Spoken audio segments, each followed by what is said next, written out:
चुनौतियों पर काबू पाने की सीख देती प्रेरणादायक कहानी। बादल अरबी नस्ल का एक शानदार घोड़ा था। वह अभी 1 साल का ही था और रोज अपने पिता राजा के साथ ट्रैक पर जाता था। राजा घोड़ों की बाधा दौड़ का चैंपियन था और कई सालों से वह अपने मालिक को सर्वश्रेष्ठ घुड़सवार का खिताब दिला रहा था। बादल भी राजा की तरह बनना चाहता था, लेकिन इतनी ऊंची ऊंची और कठिन बाधाओं को देखकर उसका मन छोटा हो जाता और वह सोचने लगता कि वह कभी अपने पिता की तरह नहीं बन पाएगा। एक दिन जब राजा ने बादल को ट्रैक के किनारे उदास खड़े देखा तो बोला, क्या हुआ बेटा, तुम इस तरह उदास क्यों खड़े हो?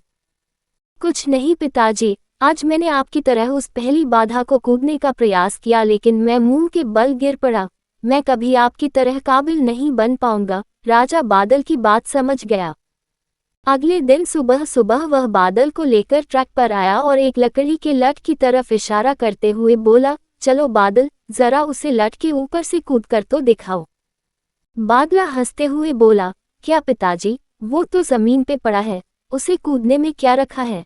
मैं तो उन बाधाओं को कूदना चाहता हूँ जिन्हें आप कूदते हैं। मैं जैसा कहता हूँ करो, राजा ने लगभग डपकते हुए कहा। अगले ही क्षण बादल लकड़ी के लठ की ओर दौड़ा और उसे कूदकर पार कर गया। शाबाश, ऐसे ही बार बार कूद कर दिखाओ। राजा उसका उत्साह बढ़ाता रहा। अगले दिन बादल उत्साहित था कि शायद आज उसे बड़ी बाधाओं को कूदने का मौका मिले, पर राजा ने फिर उसी लठ को कूदने का निर्देश दिया। करीब 1 हफ्ते ऐसे ही चलता रहा। फिर उसके बाद राजा ने बादल से थोड़े और बड़े लठ कूदने की प्रैक्टिस कराई। इस तरह हर हफ्ते थोड़ा थोड़ा करके बादल की कूदने की क्षमता बढ़ती गई और एक दिन वो भी आ गया जब राजा उसे ट्रैक पर ले गया। महीनों बाद आज एक बार फिर बादल उसी बाधा के सामने खड़ा था जिस पर पिछली बार वह मुंह के बल गिर पड़ा था। बादल ने दौड़ना शुरू किया। उसके टापों की आवाज साफ सुनी जा सकती थी। 1 2 3 जंप, और बादल बाधा के उस पार था। आज बादल की खुशी का ठिकाना न था। आज उसे अंदर से विश्वास हो गया कि एक दिन वो भी अपने पिता की तरह चैंपियन घोड़ा बन सकता है, और इस विश्वास के बलबूते आगे चलकर बादल भी एक चैंपियन घोड़ा बना।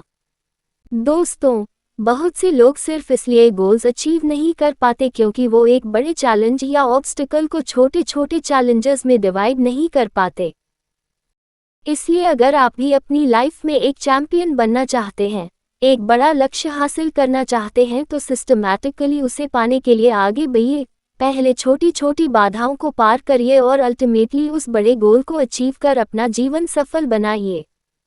Moral of the story is, जल्दी हार मत मानिए, बल्कि छोटे से शुरू करिए और प्रयास जारी रखिए। इस तरह आप उस लक्ष्य को भी प्राप्त कर पाएंगे जो आज असंभव लगता है।